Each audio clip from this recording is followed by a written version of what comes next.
자, 두 번째는 우리가 구직 활동을 하면서 어쨌든 채용 프로세스를 겪게 되면 가장 먼저 마주치게 되는 상황이 뭐죠? 서류 전형입니다. 서류 전형이죠. 네.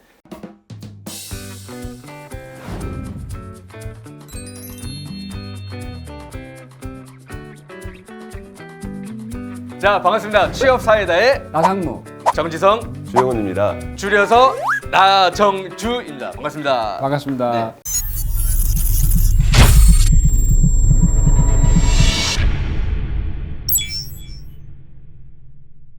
서류 전형 올해 4학년이신 분들도 계실 거고 3학년이신 분들 계실 거고 그 다음에 졸업을 하고 나서 지금 구직 활동을 진행하고 계신 분들도 계실 겁니다. 그러면 이 관점에서 재학생 분들하고 졸업생 분들 혹시 구직 활동의 방향성이나 아니면은 방법을 좀 다르게 가져야 될 게 있을까요? 확연히 달라져야 된다고 저는 생각을 그렇습니까? 해요. 네. 왜냐하면 재학생 같으면 사실은 지금 아직 학교를 다니고 있고 네. 수업을 듣고 있는 중이니까 학점을 제대로 챙기시는 게 제일 중요해요. 학점.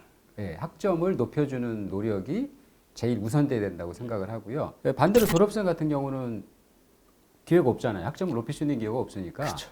결국은 학점 이외에 본인의 어떤 그 경력이나 활동이나 자격이나 이런 쪽에서 아니면 어학까지 포함해서 네. 이런 쪽에서 어떻게 그 점수를 획득할 수 있을지 그거를 고민해 주셔야 된다고 생각을 합니다.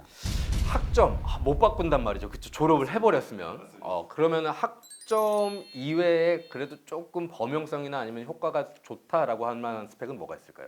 당연히 영어 성적이라고 생각이 됩니다. 네. 그래서 일단은 서류 전형에 있어서 점수가 들어간 요소이기 때문에 한번 고고익선으로 찍어 놓으면 한 2, 3년은 또 편하게 지낼 수 있기도 하고. 그렇죠. 네. 이그 2년 유효 기간이 있기 때문에 그래서 한 어학을 조금 더 강화를 해보시는 게 그래도 공통적으로는 진행할 만한 사항인 것 같다.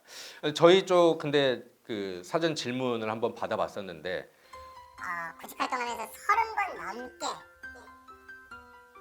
탈락됐다라고 하는 분이 한 분 계셨어요. 그래서 그러면 저는 뭘 해야 됩니까? 라고 하는 질문이 들어왔었는데 요거 혹시 조언을 좀 주실 수 있으실까요? 아니 그러니까 졸업생이고 이런 상황이라 그러면 학점을 포함한 전공 성취도에 대한 거는 이미 없잖아요. 그러면 결국 이제 그거 이외 거를 가지고 승부를 봐야 된다는 얘기인데 대기업의 그 이력서 항목을 보면 가장 기본적인 게 이거거든요.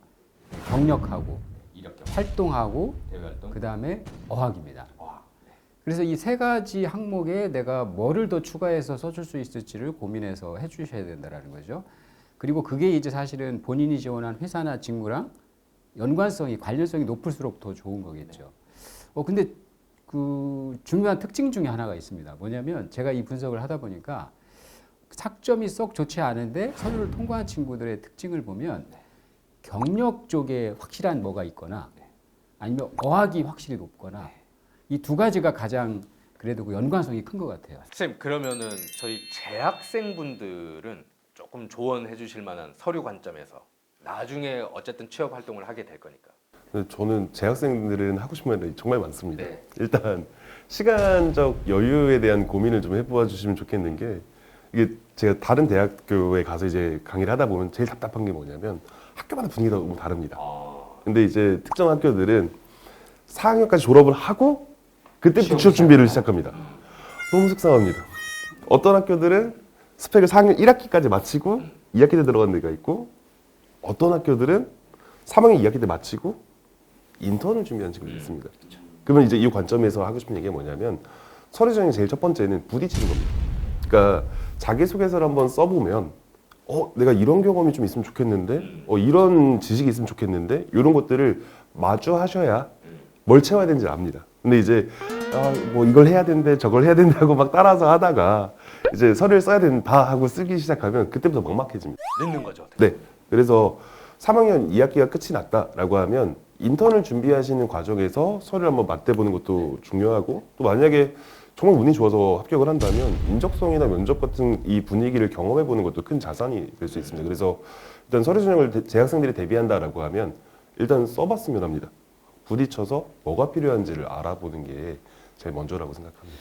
요즘 재학생분들하고 좀 상담이나 이렇게 대화를 나누다 보면 왜 이력서나 자기소개서를 안 써봤어요? 라고 하는 제도 아쉬움을 전달하면 제가 준비가 덜 돼서요 라고 하는 피드백이 가장 많은데 상무님 어떻게 생각하십니까? 준비가 그러면 다 된 상태에서 이력서 자기소개서를 쓰는 게 맞습니까? 아니면 좀 덜 됐더라도 한번 써보는 게 맞는지?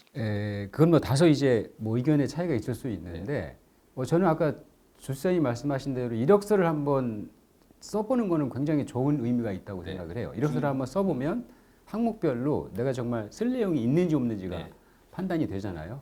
그리고 그 얘기는 뭐냐면 내가 그래도 준비해 온 게 뭐는 도움이 되고 준비를 앞으로 해나가야 될 게 뭐라는 걸 확실히 깨달을 수가 있을 것 같아요. 그런 점에서는 충분히 의미가 있다고 봐요. 네, 근데 그게 제출용이 아니더라도 선생님 말씀대로 적어봐야 이게 없다. 이거 어떻게 해야 되니? 이거 다른 애들은 뭘 적지? 나는 왜 적을 게 없지? 이런 고민을 한번 해봐야 된다는 거죠. 그리고 이게 결과적으로 자기소개서나 이력서까지 넘어가게 되면 이게 면접을 좀 대비하는 거지 않습니까? 근데 이제 급하게 쓰다 보면 피상적인 것들이 나오고요. 예를 들면 존경 인물과 존경 이유를 삼성에서 묻는데 피상적으로 뭐 쓰지? 하고 인터넷 검색하다가 심도 있는 대화가 안 나오고 자소에 심도 있는 소재가 안 나옵니다. 그래서 미리 생각을 해놓고 미리 고민을 해야 평소에 생각하지 않았던 부분들을 깊게 고민해서 면접이나 서류에 녹여낼 수 있다고 생각을 합니다. 그래서 저는 그 재학생 친구들한테는 이력서와 자소서를 잘 써야 된다라는 전제에서 보면 그 두 가지를 부탁을 하고 싶어요. 그러니까 전공은 물론 열심히 공부해서 좋은 학점을 따는 거는 당연히 필요한 건데 추가적으로 첫 번째 필요한 거는 직무랑 관련되는 뭔가 경험이나 경력이 있어야 되는데 요즘 그 친구들 보면 학부연구생 정말 많이 하거든요. 그러니까 그런 기회를 빨리 한번 찾아보시는 게 필요하고요. 안 되면 뭐 인턴이나 이런 현장 실습 같은 것도 좋은 거고요. 또 한 가지는 직무랑 관련성이 없지만 아르바이트 같은 것도 경험이 없으면 꼭 해보시기를 부탁을 드릴게요. 이거 졸업하고는 늦거든요.